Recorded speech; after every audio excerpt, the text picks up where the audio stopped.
Captain Elena Rodriguez felt the weight of 20 hostile stares pressing against her shoulders as she stepped into the grand assembly hall of the Terran Royal Palace.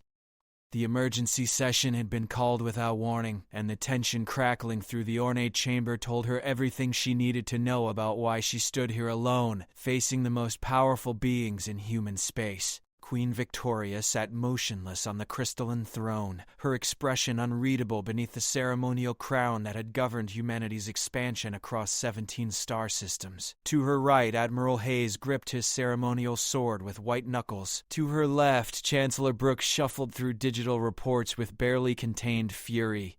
"Captain Rodriguez," the Queen's voice cut through the silence like a blade through vacuum. "You were assigned to protect my daughter during yesterday's diplomatic reception with the Kepler delegation." Elena's spine straightened. "Yes, Your Majesty. And during that reception, Princess Margaret engaged in what you permitted to continue as harmless interaction with Ambassador Zeth's offspring." The words hit Elena like plasma fire. She had watched the princess and the young Kepler ambassador's son playing what appeared to be simple games in the palace garden. Their laughter had echoed through the corridors, and for the first time in months, Princess Margaret had smiled genuinely. Elena had seen no threat in two children sharing jokes and chasing each other through the hedge maze. "The interaction appeared benign, Your Majesty." Chancellor Brooks slammed his palm against the mahogany table. "Benign? Captain, that child transmitted a quantum-encoded message directly into our palace networks through what you dismissed as playful contact with the princess." Elena's blood turned to ice. The Kepler delegation had arrived under diplomatic immunity, but intelligence reports had suggested possible espionage attempts. She had focused on physical threats, scanning for weapons, monitoring adult interactions. She had never considered that a 7-year-old alien child might serve as a living transmission device. The message contained detailed schematics of our defensive grid surrounding Earth. Admiral Hayes spoke through gritted teeth. "Information that could cripple our home world's protection if shared with hostile forces." However, Queen Victoria raised one hand, silencing the room. The message was not transmitted to enemy forces. Elena blinked hard, confusion replacing dread. "Your Majesty?" "The child sent the information to his own government, but not as espionage. According to our cryptographers, the transmission contained Earth's defensive weaknesses, alongside a message roughly translated as, 'Please do not hurt my new friend's family.'" The revelation struck Elena like a meteor impact. The young Kepler hadn't been stealing military secrets for conquest. He had been trying to protect Princess Margaret by warning his people away from attacking Earth. The child's access to classified information suggested either incredible Kepler technology or security breaches Elena couldn't fathom, but his intentions appeared innocent. "The Kepler delegation departed this morning," Chancellor Brooks continued, his voice heavy with implications. "Ambassador Zeth claimed ignorance of his son's capabilities, but our analysis suggests their entire species possesses quantum-level data absorption through physical contact." Elena felt the ground shifting beneath her understanding of yesterday's events. Princess Margaret had been holding the boy's hand, laughing as they raced through the garden. Each touch had potentially given him access to every secure system Margaret had ever been near, every classified briefing she had overheard, every state secret that had passed through the palace during her lifetime. "Captain Rodriguez," Queen Victoria's voice carried no anger, only exhaustion. "You failed to prevent a massive security breach that could have destroyed humanity's defensive capabilities, but you also unknowingly facilitated what may prove to be the most significant diplomatic breakthrough in our species' history." "I don't understand, Your Majesty." "The Kepler Confederacy has been positioning fleets along our border systems for 3 months. We believed they were preparing for invasion. This child's message suggests they were actually preparing to defend us from something else entirely."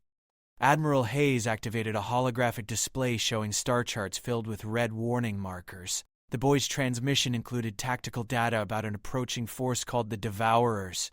According to Kepler intelligence, this enemy has been consuming entire civilizations across the galactic arm, converting all biological matter into fuel for their expansion. Elena stared at the display, watching simulation models of vast mechanical swarms moving toward human space. The Keplers hadn't been planning to attack Earth. They had been preparing to defend it against something far worse. Your failure to stop yesterday's security breach may have inadvertently saved our entire species, Queen Victoria said quietly.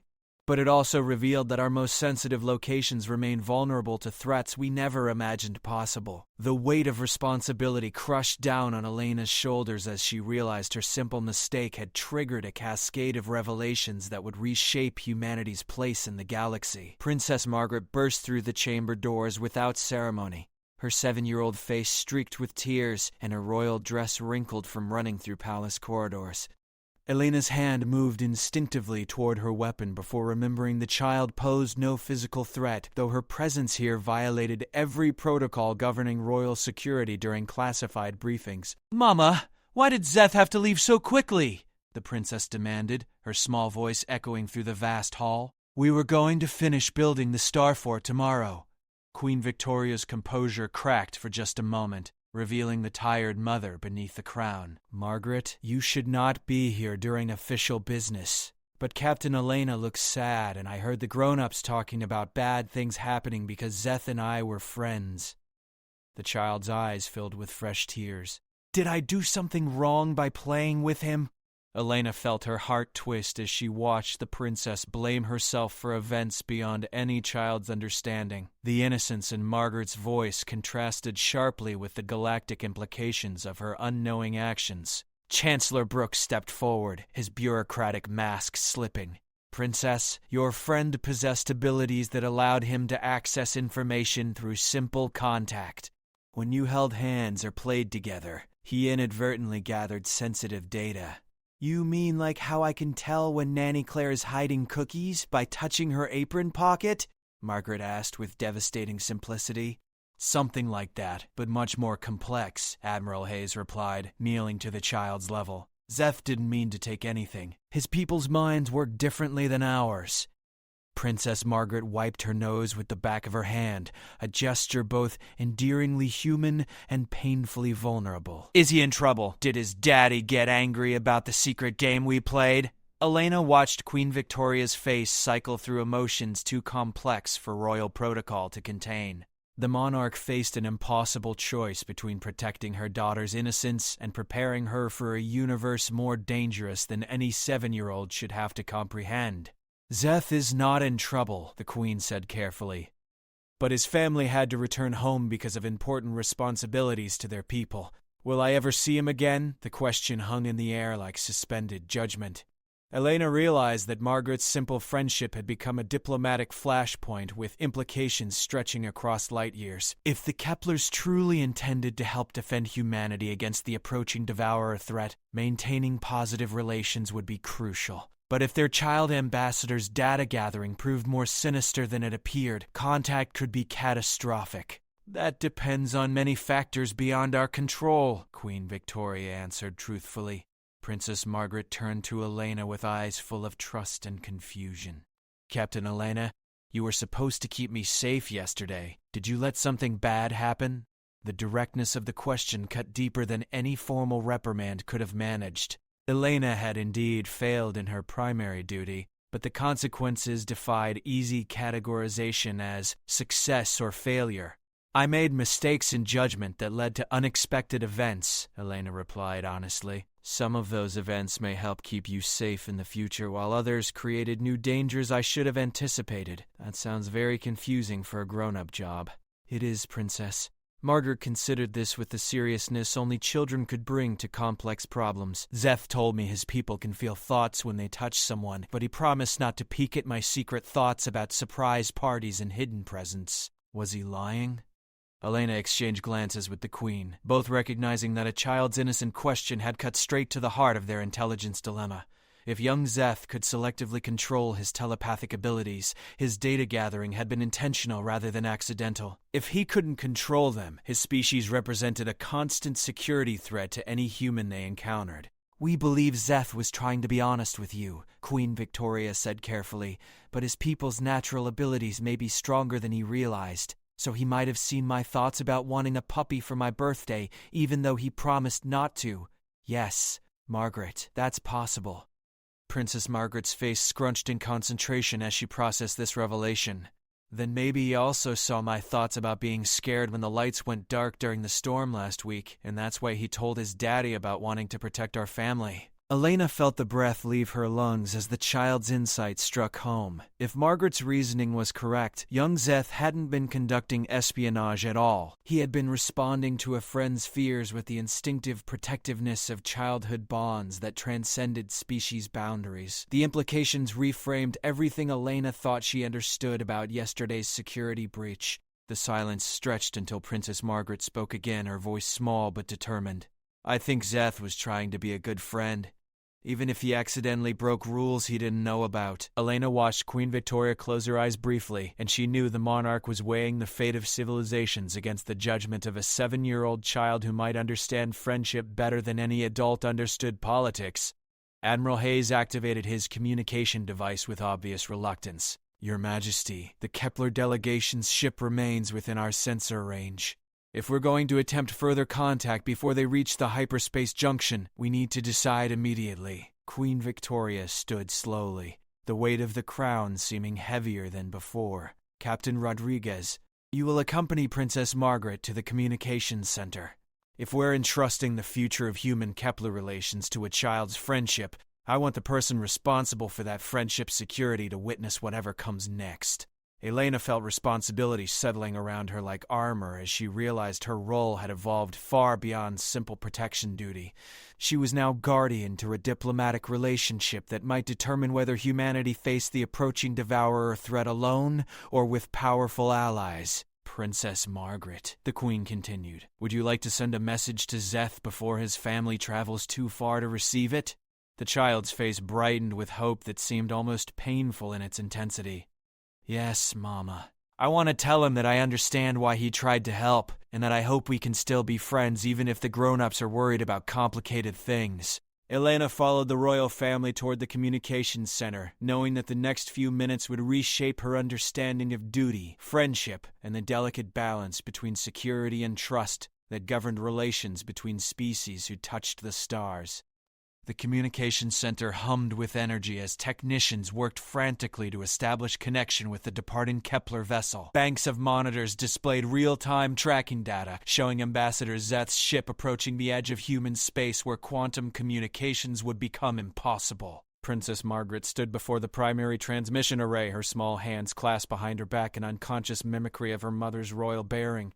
Elena positioned herself slightly behind and to the left, maintaining protective distance while staying close enough to intervene if necessary. Trade frequency established, the chief communications officer announced. The Kepler vessel is responding to our hail. Queen Victoria nodded toward her daughter. Remember, Margaret, this conversation may be recorded by both our governments and theirs. Speak from your heart, but choose your words carefully. The main screen flickered to life, revealing the familiar interior of a Kepler diplomatic vessel. Ambassador Zeth appeared first, his elongated features bearing the subtle blue-silver coloring typical of his species.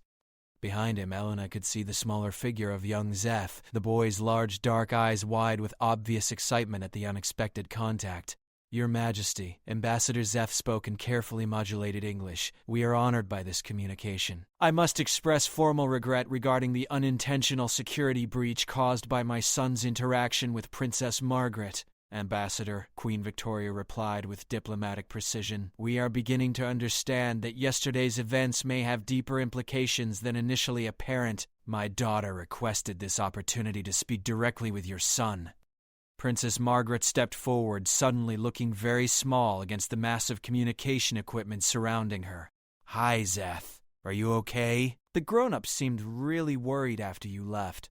The young Kepler's face brightened with unmistakable relief. Elena noticed his posture relax as he moved closer to his father's screen position. Margaret, I was scared you would be angry with me. My father explained that I accidentally learned things I shouldn't have known when we played together. I'm not angry, Margaret replied with the directness only children can manage. But I want to understand something.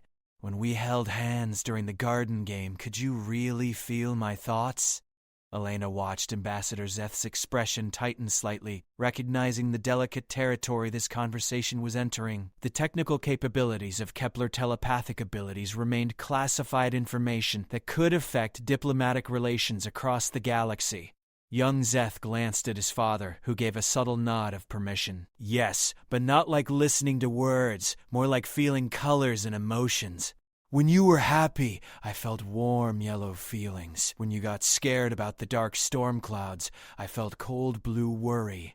And that's when you decided to try to help protect my family? Yes, I asked my mind touch to find information about dangers to your home, but I couldn't control what information came through the connection. I learned too much too quickly.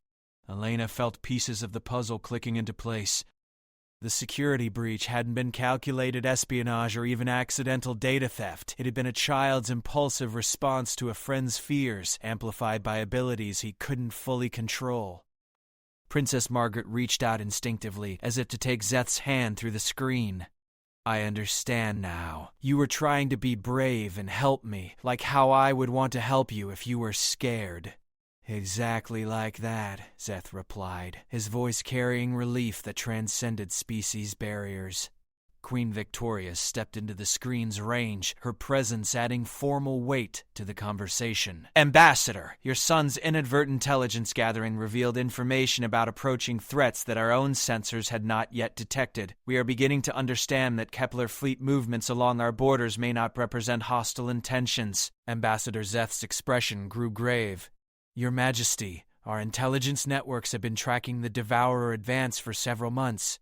Our fleet positioning was indeed intended to provide mutual defense rather than preparation for conquest. However, diplomatic protocols prevented us from sharing threat intelligence without formal alliance structures. Elena realized she was witnessing the birth of an interspecies alliance forged through children's friendship rather than military necessity or political calculation. The irony struck her deeply. Her failure to prevent the security breach had accomplished what formal diplomacy might have taken years to achieve.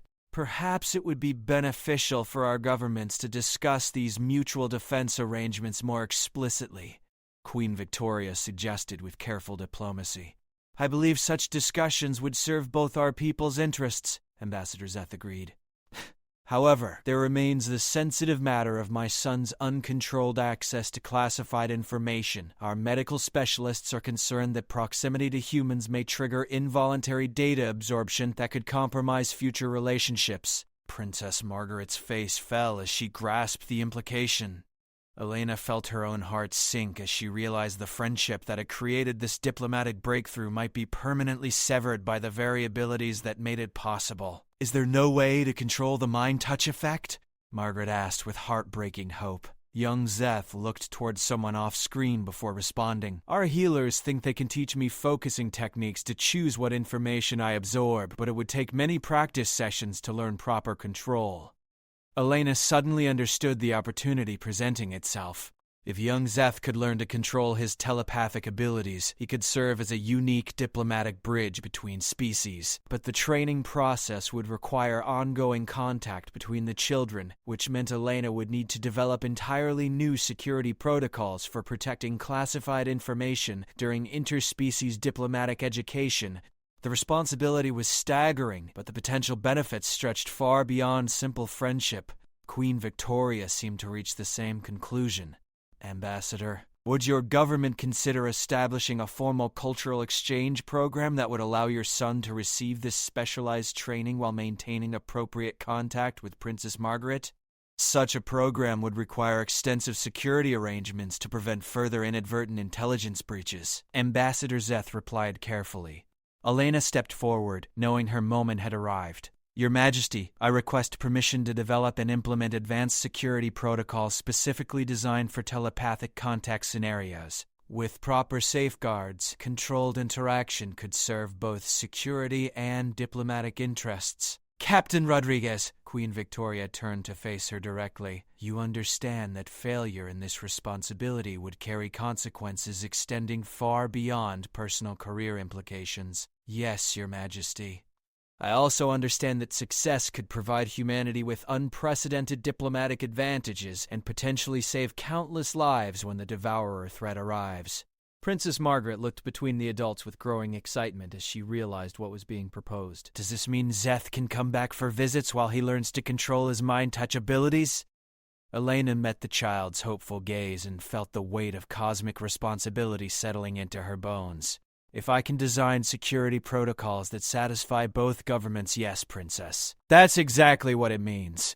The communication channel crackled with tension as both sides contemplated the unprecedented nature of what they were proposing, but Elena could see determination growing in Queen Victoria's expression and cautious optimism in Ambassador Zeth's posture. Young Zeth's excited voice broke through the diplomatic gravity. "Margaret, would you really want me to come back even though my abilities might be dangerous?" "Of course," Princess Margaret replied without hesitation. "Friends help each other learn to be better even when it's scary or complicated." Elena smiled, knowing that a 7-year-old had just summarized the foundation of interspecies diplomacy more succinctly than any political theorist managed in volumes of academic text. The future remained uncertain, but it would be built on friendship rather than fear, and Elena would be there to guard both. 3 weeks later, Elena stood in the palace's newly constructed diplomatic security wing, watching Princess Margaret and young Zeth work together on what appeared to be a simple puzzle, but was actually a carefully designed test of controlled telepathic interaction. The boy's concentration was visible in his furrowed brow as he practiced selective mental contact, learning to touch only surface thoughts, while leaving deeper information undisturbed. "Captain, his biometric readings show excellent control development," Dr. Sarah Mitchell reported from the monitoring station Elena had insisted on installing. "Neural activity indicates he's successfully filtering information flow." Elena nodded but kept her eyes fixed on the children. The past 3 weeks had challenged every assumption she had held about security protocols. Traditional protective measures focused on preventing unauthorized access, but guarding against telepathic contact required understanding the mental landscape itself. Working with Kepler scientists and human neurologists, Elena had developed what she privately called cognitive security, a system of mental exercises, environmental controls, and technological safeguards designed to protect classified information during controlled telepathic interaction. Princess Margaret wore a specially designed neural dampening circlet that created static interference around sensitive memories, while young Zeth practiced techniques for avoiding deep mental contact altogether. "Elena," Princess Margaret called out using the informal address the Queen had finally approved. "Zeth says he can feel that I'm happy about something, but he can't tell what the happy feeling is about. Is that how it's supposed to work?" "That's perfect, Princess. Emotional contact without information access." Elena had discovered that completely preventing telepathic contact would eliminate the diplomatic benefits of the relationship, but controlled contact could actually enhance communication between species while protecting sensitive data. Young Zeth's ability to sense emotions and intentions without accessing specific thoughts might prove invaluable in future interspecies negotiations. Chancellor Brooks approached from the wing's security office, carrying a thick folder of diplomatic reports. "Captain, we've received confirmation that the Kepler Confederacy's defense fleet has successfully integrated with our border patrol systems. Command estimates the combined force multiplies our defensive capabilities by a factor of 7. Any word on Devourer movement patterns? Long-range sensors show they're still 18 months out, but their approach vector suggests they're aware of our alliance with the Keplers. The swarm appears to be adapting its strategy accordingly." Elena felt satisfaction mixed with apprehension.